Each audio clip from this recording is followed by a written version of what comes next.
I'm struggling a lot today, seeing all these videos of the hate going around with this mass deportation.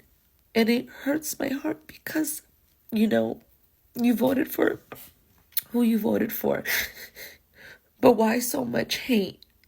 Like, how can you mock the kids that are losing their parents, or the parents that are losing their kids, living in constant fear for what may happen to your friends and your families, and even people that you see on social media. It hurts. It hurts. Because why is there so much hate? Why do you have to be this way? Seeing these people pop up on my FYP with the videos of the Latinos that are crying because they got their abuelitos deported, and them crying saying, "We believed your words. We believed your words." What words did you believe? Because every word he said he was going to do exactly what he's doing now. You see, the problem is a lot of y'all have been in this country for a long time. Your abuelos have been here for a long time, and nothing has happened to them. So you believe that that was going to be true this time around. You could vote for this man, and he would look out for you. I don't know why you thought he would look out for you, because he's never fucking said that shit. In all reality, a lot of you are just anti-black, and you don't want to acknowledge that. So you pretended that Trump said something that he never fucking said. And it's the same thing that I saw with the Dearborn, Michigan Muslims that voted for Donald Trump, sending him a letter immediately after they started seeing the appointments, the pro-Israel appointments, the ones that were saying that there's no such thing as Palestine appointments, that were saying you made promises to us. And Dearborn, Michigan went red for the first time ever, and we're hoping that you will uphold those promises. What promises did he make to you? Because everything that he said he would do exactly what he's doing. He said in the first presidential debate, you should have listened to him, that Joe Biden hasn't done enough for Israel, that he will do more, that he will give Israel all of the weapons that they need to finish the job, and he's not going to be like Joe Biden and stand in the way and act like a Palestinian. I will continue to make this point until I'm blue in the face. A lot of you thought that you can endure a Trump presidency before giving Kamala Harris a chance. A lot of you allowed your anti-blackness and misogyny to override common sense. You saw what this lady was saying, and every single time she would give you exactly what you wanted, you would hear from her exactly what you wanted to hear. You would consistently move the goalpost to the point where you basically just acknowledged that no matter what she said, no matter what she advocated that she would do, you would have never voted for her. And that's just stupid. That's just stupid. You heard exactly what we all heard Trump say during the election cycle. But in reality, you never thought that he would actually go through with it. Again, you were willing to endure a Trump presidency than to give Kamala Harris a chance. And now you're... The call is coming from within the house. The call is coming from within the house. Black people advocated, protested, raised money, and all voted accordingly. We are literally the only group of people who cared enough to try and save every other group of people, despite never getting that same energy in return. And the fact that so many Latinos are currently shocked about what's going on in America shows exactly that so many people were not educated and did not know about American policies, were not educated on American history, and had no clue what they were voting for. You heard it was a woman that was unqualified. You heard DEI is related to black people. You heard affirmative action. You heard all of these kind of sparky buzzwords that people try to throw around that mean absolutely nothing, and you fell for it. During BLM, it took a man to lose his life on a video for people to say, maybe those black people are on to something. And that is the difference. We did not need to figure out or even see what was going to happen to Latino people, because we never wanted you to be on the opposite end of the discrimination. This message is for, my brothers and sisters in the Latino community. Right now is a scary time, okay?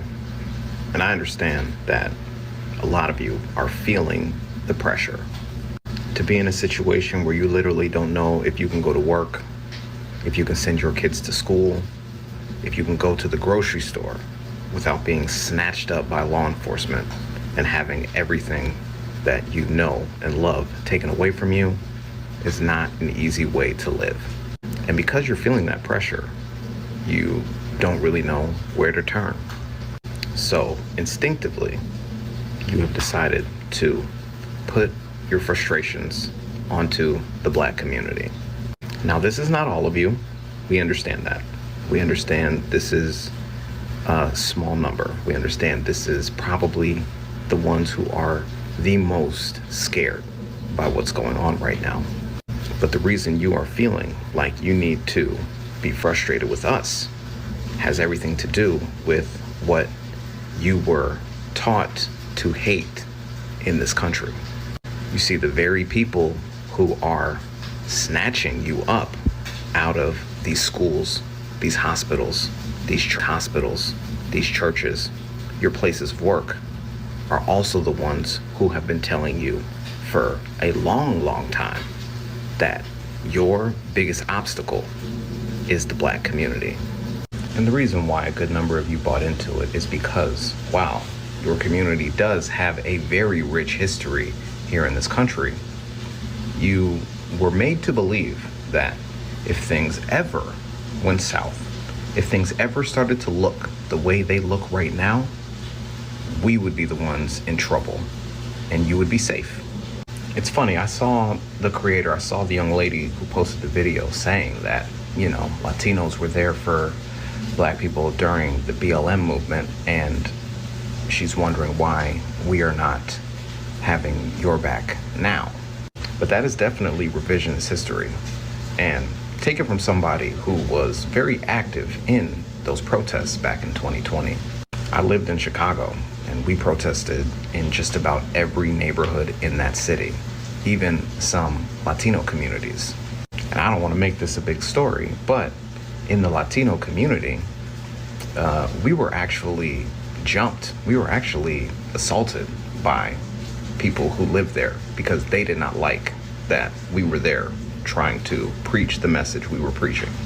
But even now, I have no hard feelings because as a Black man in this country, I fully understand the lie that it continues to sell our communities in order for us to stay at odds with each other.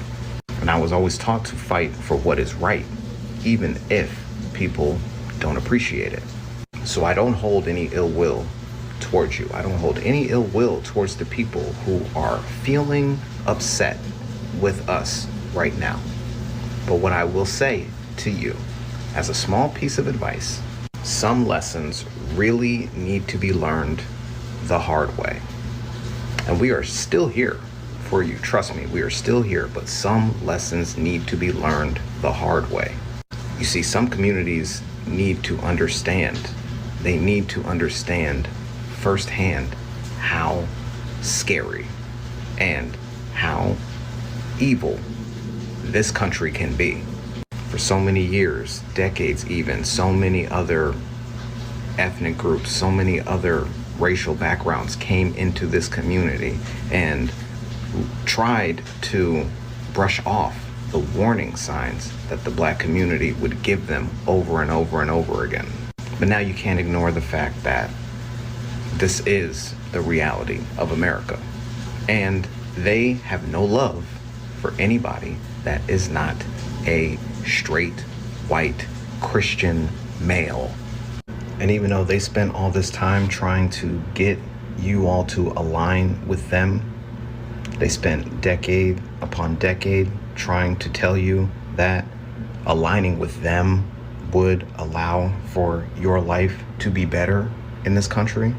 The first chance they got to throw you overboard, the first chance that they got to screw you over, the first chance that they got to subjugate you against your will, they took it. That was the warning that we kept trying to get through to you. That was what we were trying to explain all throughout this campaign process. Why you should not be voting for Donald Trump, a man who kept saying over and over that he was going to deport you the second he got into that office. We did our job. We did our job. We took ourselves to the polls and we voted the way we knew would be beneficial to everybody, even the people who didn't love us. We voted to secure those rights. But some of you just did not feel like it was a good idea to vote that way. Some of you really did not want to take our advice. So these are the consequences. America never changed. America has always been like this. But now you are actually seeing it. Whereas before, you kind of just thought it was a myth.